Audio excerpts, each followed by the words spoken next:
Las Vegas. Thank you so much. Just want to give a special thank you to my incredible wife, Evelyn. Let's give her a round of applause.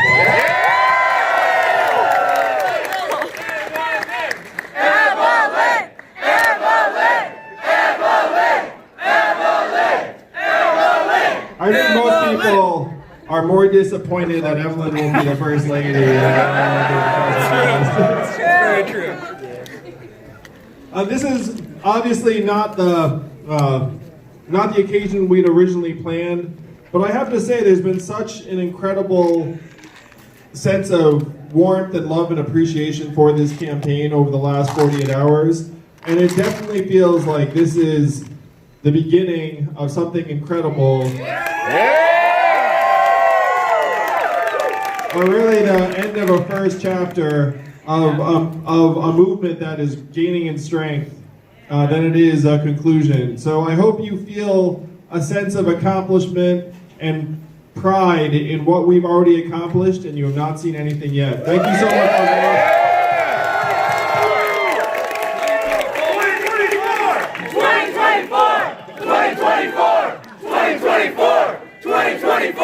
2024! That's right, Yang Gang.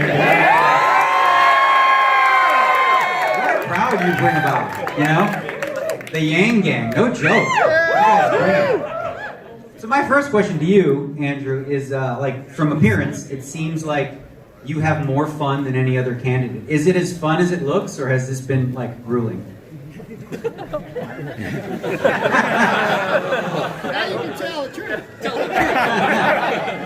So on one of my first trips to New Hampshire, the chairman of the Democratic Party of the state, Ray Buckley, said to me, well, I actually asked him, because he's been chairman of the Democratic Party of New Hampshire for literally something like 30 years. So if you can imagine all of the candidates he has seen come through New Hampshire over those years. And so I sat down with him and I said, hey, do you have any guidance for me? And he said, people can tell if you're enjoying yourself. And if you are enjoying yourself, then it will actually make people want to support you and follow you. And he also said, it's like people in New Hampshire can tell if you're not enjoying yourself too, and you're just gritting your teeth through everything. And he said those candidates don't tend to do very well.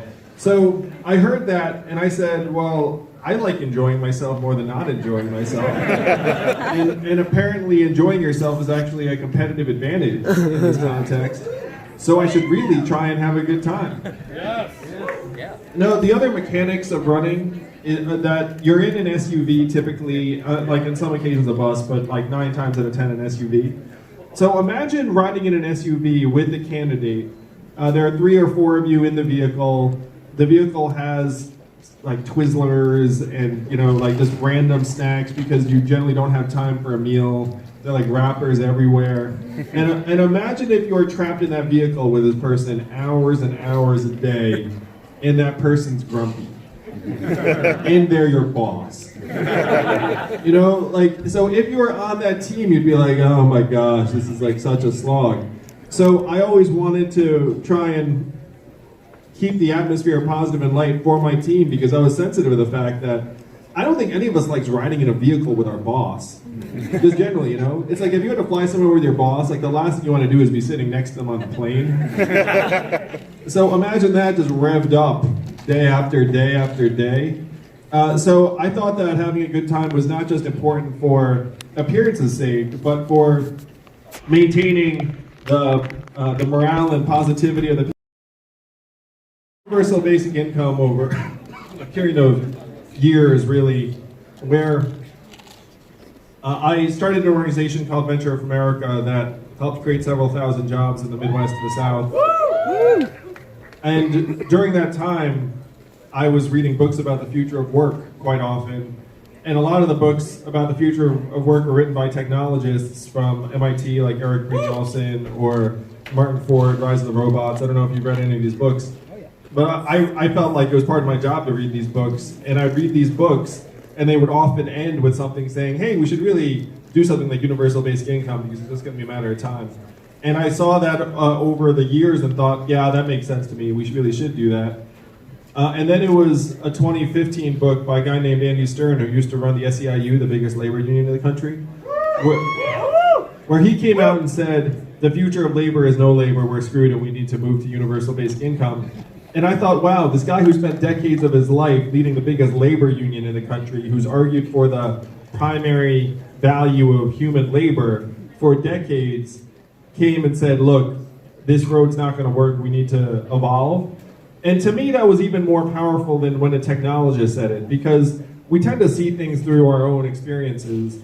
And so technologists often say, we're going to automate away all the jobs. And then you can take it with a grain of salt because you're like, well, you would think that, you're a technologist.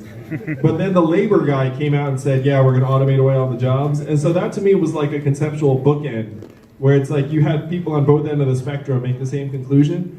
And I had come to the same conclusion by traveling the Midwest and the South over those 7 years, where if you go to a place like Detroit, Detroit's peak population was something like 1.7 million. Today it has 680,000 people in it. So imagine a city that's 2/3 empty. And imagine walking that city. And if you look at the headlines, you tend to get the extremes. You get on one side, like the hipsters and the baristas and the artist lofts. And then you also get ruin porn, where it's just like decrepit buildings and neighborhoods as far as the eye can see.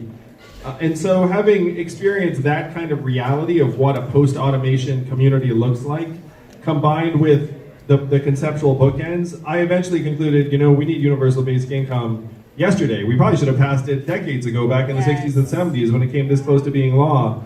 And as an entrepreneur, you kind of have two attitudes about things. Number one is someone else will do it. That almost never works. It's like, someone else will take care of it. And then number two is like, well, I should do it. And so it was really over a period of years that I concluded we needed universal basic income some time ago. And it also hit me that no one was going to make this happen. And I checked. Before I decided to run for president, I called around and was like, hey, anyone who run for president on universal basic income? Really, I went to the universal basic income conference. And showed up and was like, hey, anyone actually going to do anything about this? And I was like, no. We're just going to talk to each other about it. And I was like, well, shit, that's not going to do anything. So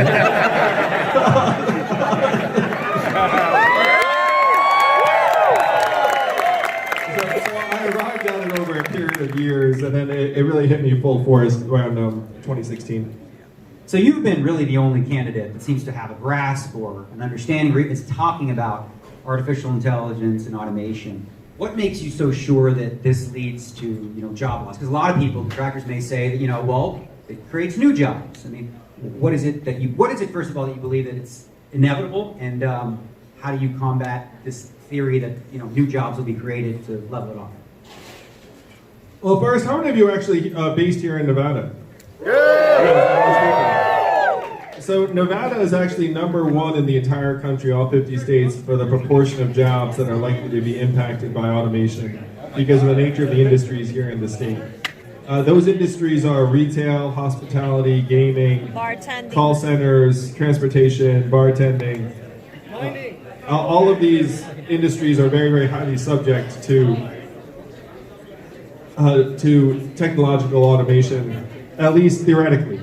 And the economics, it's like the economics are getting better and better for this stuff all the time. So what made me certain about it is that I understand how organizations function. I understand where the technology is heading. I said it in very simple terms on the stump, is that technology is getting stronger, more powerful, more capable all the time. And generally speaking, we are not. And I joke and I say, look, I'm an adult. I'm actually glad if I don't get dumber on any given day. Like, if I found my keys today, it's like, all right, thumbs up. Like, things still work. But the technology is getting almost exponentially more powerful in a way that most people can barely conceive of. And I spoke at a group of 70 CEOs in New York City, and I asked them, how many of you are looking at replacing your back office clerical workers with artificial intelligence and software? And every single hand went up. And I knew their incentives were to try and optimize the bottom line of their organizations, and so they have to replace those workers with AI if they can do so. And so the question is, do we think that AI is going to be able to do the job of an average call center worker sometime in the next number of years? And the answer to that seems to be almost like 99.999% yes, because if you look at your interaction with a customer service representative, you don't need genuine artificial intelligence. You need a decision tree with probably hundreds of prompts and software that can detect changes in your tone of voice. But these things are very, very technologically possible now. So I'm certain about this, Daniel, in part because I understand how organizations work.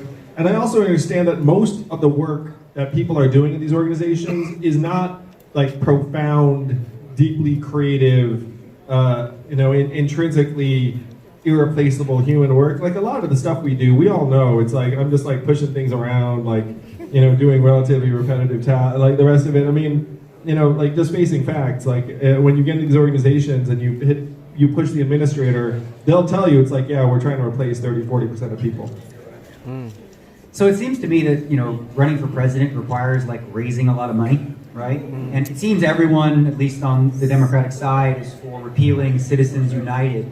Do you feel like that's enough?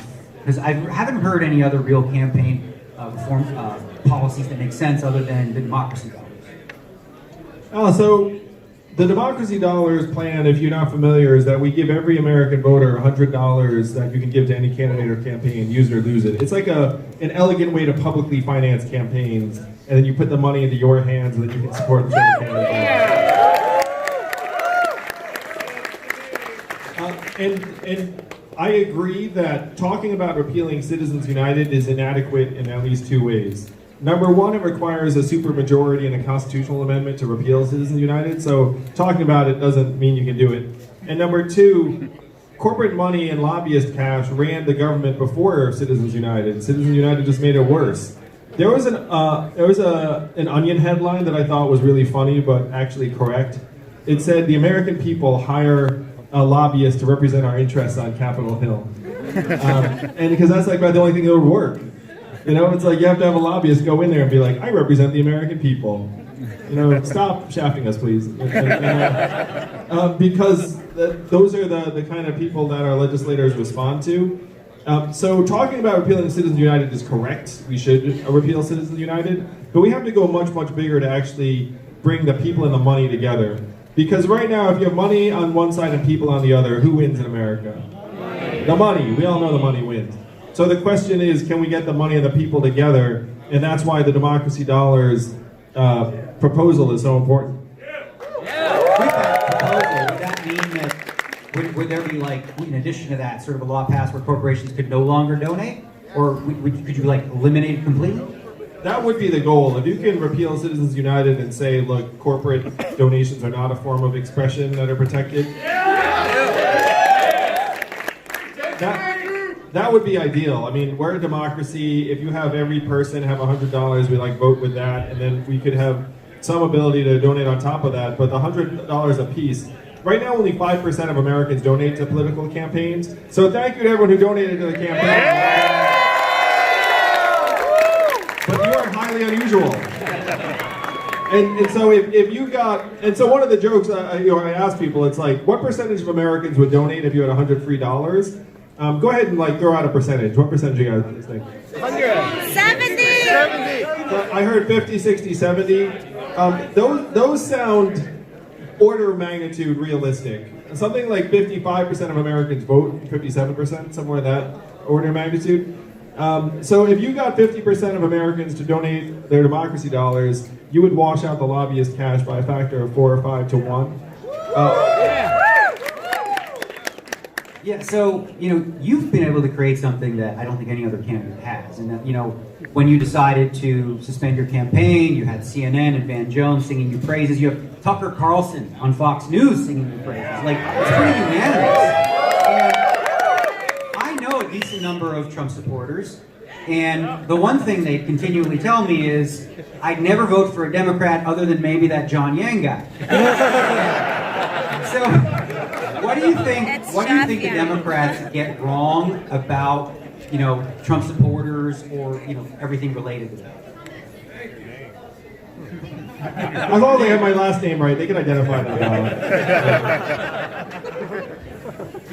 I think that many Democrats have taken the position that Donald Trump is the source of all of America's problems, that everything was going great until Trump came along.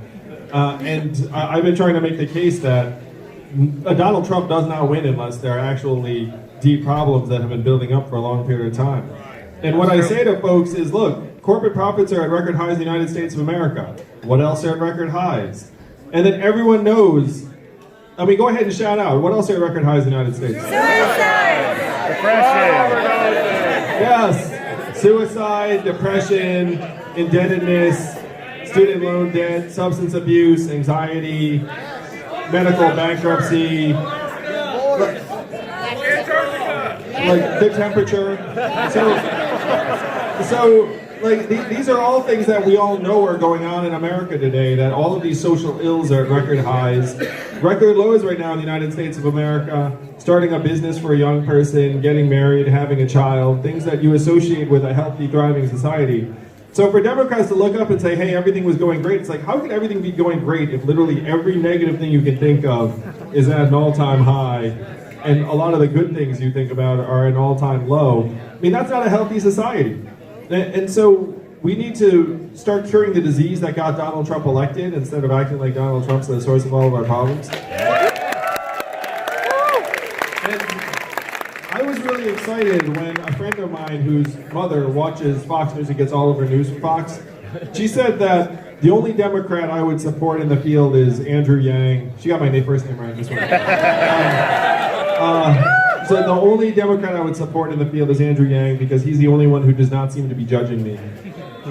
And that's I think a very important lesson for Democrats, is that Democrats seem to be somewhat judgmental about Donald Trump and everyone who supported Donald Trump. And that to me is not the right approach. It's like many people voted for Donald Trump for, like, first different reasons, but also very legitimate concerns about the fact that our government has not been responding to the needs of a lot of people, a lot of families, a lot of communities for a long time. Right, so, on that note, how do we beat someone like Donald Trump in the general election? Write in Andrew Yang!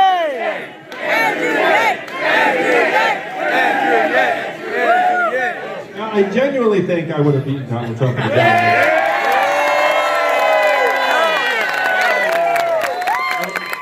That's why I ran. I thought I had a great chance to beat him.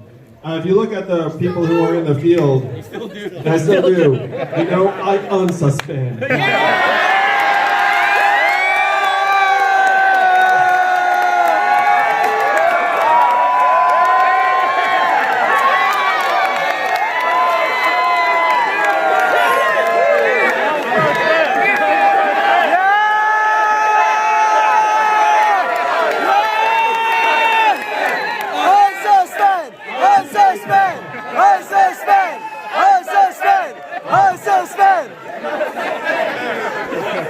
I appreciate that. We'll be back again. No worries. But in terms of beating Donald Trump in the fall, it's so interesting because, like, I know obviously many of the candidates pretty well at this point. They all gave me a call over the last number of hours. I was very popular over the last 48 hours. I gotta say, there are a lot of people blowing up my phone.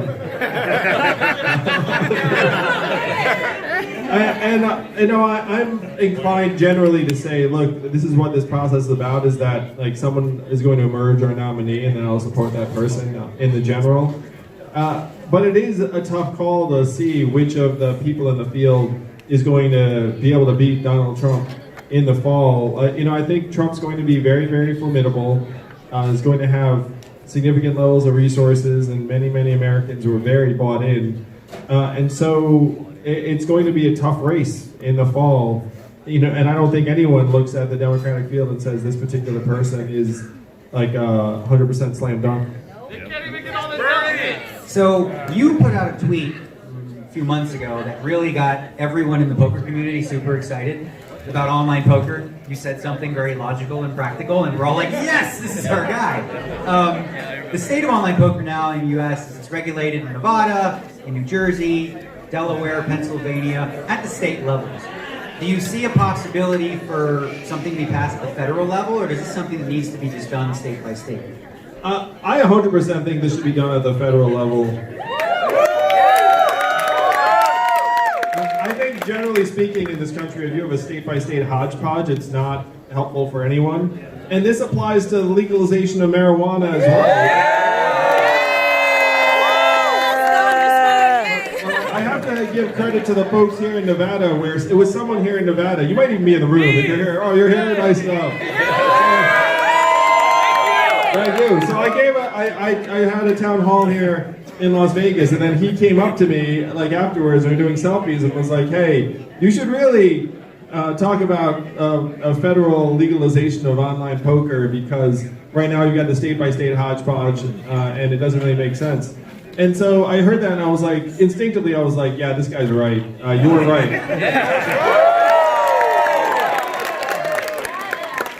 And you know what's funny is these are the kinds of problems that most politicians don't talk about. But to me, these are the problems we should be talking about, because it would clarify the state-by-state set of rules. It would make it so that certain people are able to trust more so in like the companies that are administering these. It would also make it so that people who make a livelihood in this space would have greater clarity and protection. And so, like what was your name again? Noah.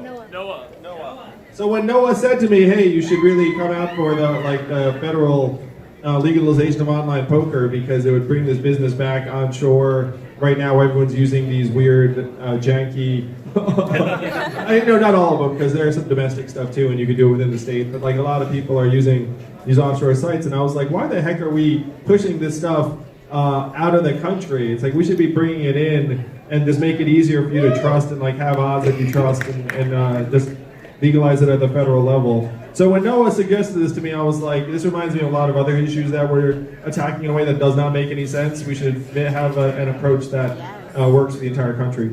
Yeah! So you clearly created a movement, right? Gang, gang. Yeah! Obviously, a lot of people are disappointed, after New Hampshire when you decided to suspend. So what do you tell these people? What's next for the Yang Gang movement? Because it doesn't stop here, right? No!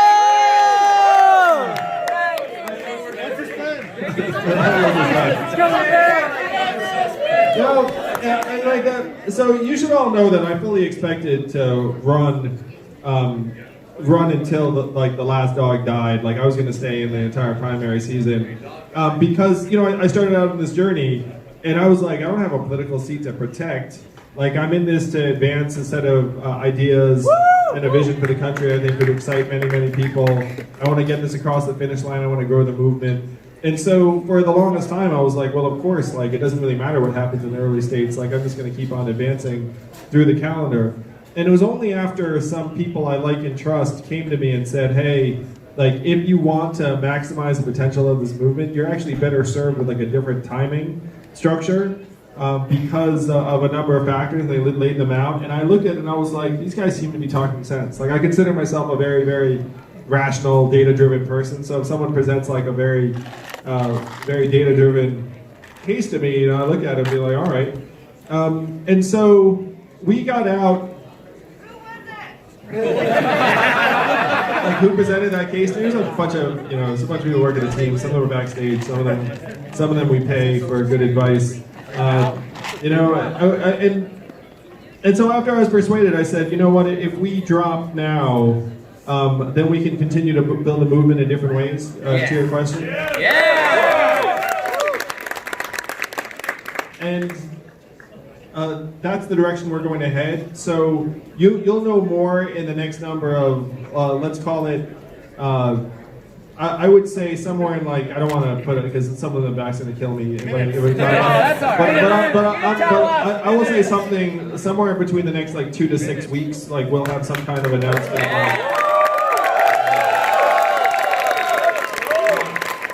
And I have to say, there has been such a love fest about me and the campaign after the fact, where when I talk about my phone ringing off the hook, I mean, it's like everyone from Barack Obama called to like. But there are a bunch of news organizations too that now are very excited about the ideas of this campaign. And there is a little bit like, like where the fuck were you like a week ago?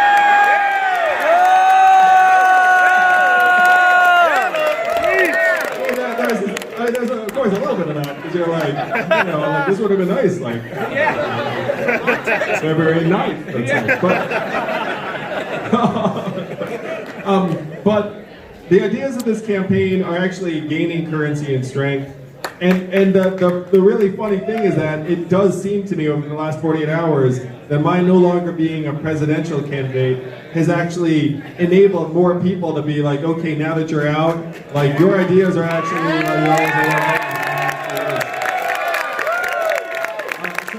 so I'm very, very proud of the fact that we ran a campaign that in many ways transcended politics. That there's like a war of ideas that we can still wage and still win outside of the mechanics of a primary race. And I think that's great. Like there were some things I was doing on the trail that were very, very helpful if you were running for president, but may or may not be the best way to advance the ideas, the goals, on a larger scale.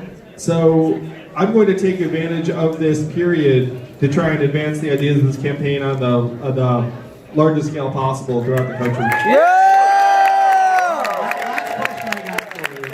Obviously, you're like the belle of the ball, or whatever they call it, where every other candidate is looking to. I mean, I've been on Twitter, and it seems like every camp is like, join us, please, right? So everyone wants a piece of Andrew. What would it take for a candidate to get an endorsement from you?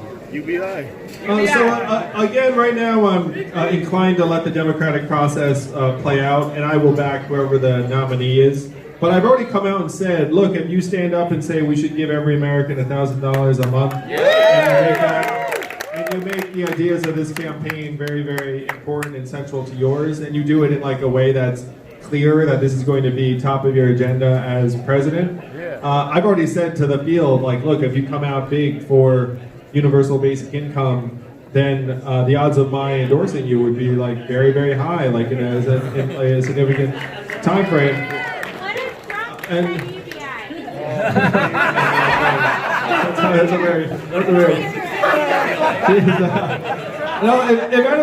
If anyone comes out for universal basic income, then the odds of my endorsing them would be like very, very high in that relative time period. And again, they all have my phone number, so they know how to get in touch with me. So that would be one very, very big move. Like others, they have been talking to me about and I think it's safe to say that if we win, like there's a high chance that I'd want to try and take a role in the administration. If it was in a high enough impact role, we could start solving some of the problems. I think I said in the Atlantic, it's like I'm not a dick, so like, so if you want us to do some work, like I'm happy to do work. Secretary of Technology. Yeah, so Vice President and Secretary of Technology are two roles that I've we really do need to catch our government up on technology policies and like where's the way we're like so far behind. And so I will say the other candidates are calling my team and I trying to get me to see if there might be a way to endorse.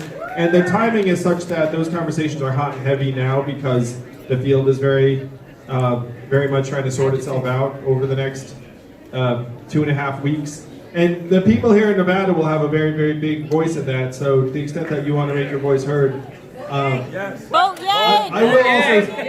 I will also say that Andrew Yang is still on the ballot here in Nevada.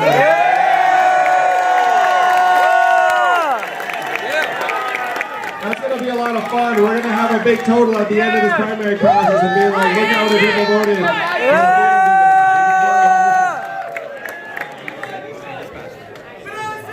Well, I just want to say on behalf of all the Yang Gangers, thank you so much for making it out here because, obviously, this was a trip you didn't have to take, and I think we all really appreciate it and are excited to see what comes next. I know for me, coming into this election cycle, I really wasn't all that inspired by anyone until you came along, and that's still the case. So, we're really proud of the campaign that you ran, Yang Gangers for Life, and Yang Gang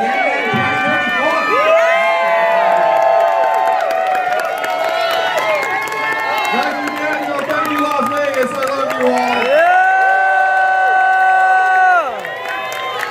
crowd, this community has been tremendous to me, and we will be back, so get ready. Andrew Yang! Andrew Yang! Andrew Yang! Andrew Yang! Andrew Yang! Andrew Yang! Andrew Yang! Thank you, Las Vegas. You guys are the best. We haven't seen anything yet. Keep an eye out because the Yang Yangs are just keep on growing, and we're going to help advance our way of life to make this economy work for our people, our families, our values. Let's make it happen. Thank you all so much. Thank you, Dan. Yang! Yang! Yang! Yang! Yang! Yang! Yang! Yang! Yang!